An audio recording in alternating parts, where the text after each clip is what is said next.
शरीर, वर्ण वर्ण, आकृति, गुणत्व, विवेकशीलता, सुख दुख, प्रवास, तेज, जन्म, जीवन, विवेक, प्रारब्ध के योग, जिज्ञासा, मस्तिष्क, स्वभाव, प्रतिष्ठा, आयु, शरीर, चिन्ह, शरीर पर जो चिन्ह होते हैं वो चिन्ह, निद्रा से दादी का भी विचार किया जाता है, स्त्री के दादा का विचार किया जाता है, सूर्य कारक होता है, मिथुन, कन्या, तुला, कुंभ बलवान होती हैं ये राशियां। इसमें ये राशियों के बारे में भी आपको पढ़ना पड़ेगा, इनकी संज्ञाएं भी पंचांग में दी रहती हैं। कोई भी आप पंचांग लें तो उसमें सारी संज्ञाएं दी रहती हैं, ये सब आपको याद करना पड़ेगा।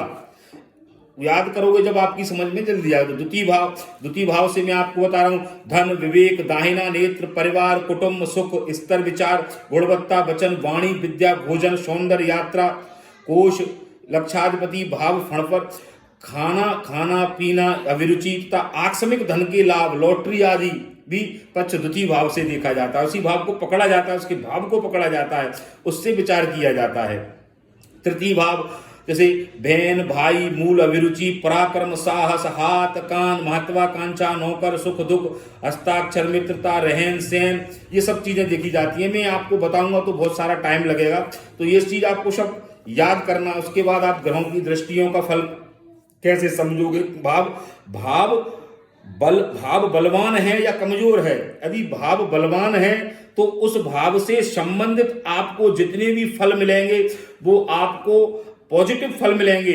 उन फलों में आपको लाभ होगा, उन विशेष कार्यों में आपको सफलता प्राप्त होगी। और जो भाव निर्बल होगा, बलहीन होगा इस भाव पर, तो उस भाव से आपको जितने भी फल देखे जाते हैं वो सारे फल जो हैं आपको निगेटिव मिलेंगे।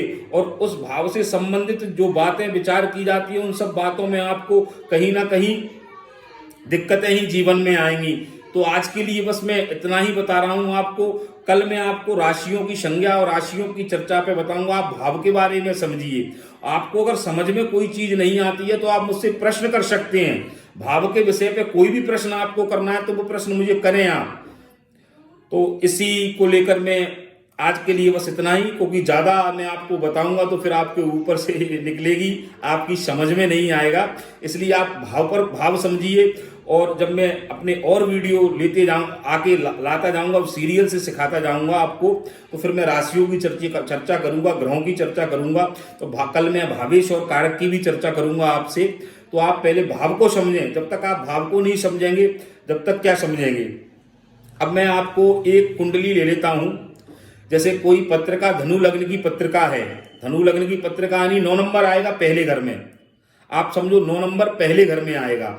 और प्रथम घर में ही, लग्न में ही चंद्रमा बैठा है तो उसकी लग्न भी वही है और चंद्र राशि भी वही, यानी धनु राशि है और चंद्रमा लग्न में ही बैठा है तो वो धनु राशि है, धनु ही लग्न है। तो इस व्यक्ति की कुंडली है, मेरे संपर्क में वो आए जीवन में। उन्होंने जीवन के 36 वर्ष तक घोर संकटों का सामना किया और 36 वर्ष के बाद उनका पंचमेश भी नीच का और भाग्येश भी नीच का कुंडली के अंदर। और पंचम भाव का मालिक मंगल होता है धनु लग्न में, वो अष्टम ग्रह में बैठा तो उनको और भी स्वास्थ्य की और शारीरिक प्रॉब्लमें भी रही। लेकिन 36 वर्ष की एज के बाद गुरु की दृष्टि का प्रभाव, नवम भाव से गुरु की दृष्टि उनको देख रही थी पंचम भाव को, तो पंचम के फल उनको बोले को थोड़ा बहुत पढ़ते चले गए। आज उन्होंने पीएचडी कर ली है और पीएचडी के साथ वो बहुत अच्छे काम कर रहे हैं अपना, और शिक्षा के क्षेत्र में हैं और शिक्षा के क्षेत्र में बहुत अच्छी तरीके से कर रहे हैं। भावेश के बलहीन होने के बावजूद भी, भावेश अष्टम में जाने के बावजूद भी, क्योंकि गुरु की दृष्टि उनकी पड़ रही है, जो रूलिंग प्लेनेट होता है, बात को समझो। योग कारक ग्रह को आप जब तक लग्न में नहीं समझ पाओगे तब तक कुछ नहीं समझोगे। इसके बारे में भी बताऊंगा। तो आज मैं योग कारक के बताता हूं। केंद्र और त्रिकोण का जो ग्रह स्वामी होता है वही योग कारक ग्रह कुंडली में होता है किसी भी लग्न में। केंद्र और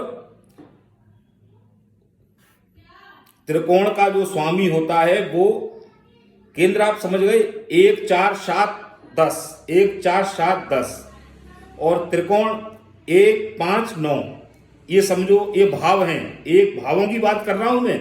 1 4 7 10 एक पहला भाव, 5वां भाव गिनने पर और 9वां भाव, ये केंद्र और त्रिकोण होते हैं, यही योग कारक होते हैं, इन्हीं से कई प्रकार के राजयोग बनते हैं। मैं ये सब आपको आगे की वीडियो में समझाऊंगा।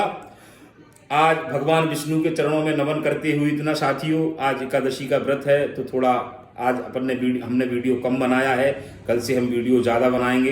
भगवान विष्णु के चरणों में मंगलम भगवान विष्णु मंगलम गरुड़ध्वजा मंगलम पुंडरीकाक्ष मंगलाय तनोहरि सच्चिदानंद रूपाय विश्वोत्पत्ति हेतवे तापत्रय विनाशाय श्री कृष्णाय वयं नमः। ओम नमः पार्वती पते हर हर महादेव।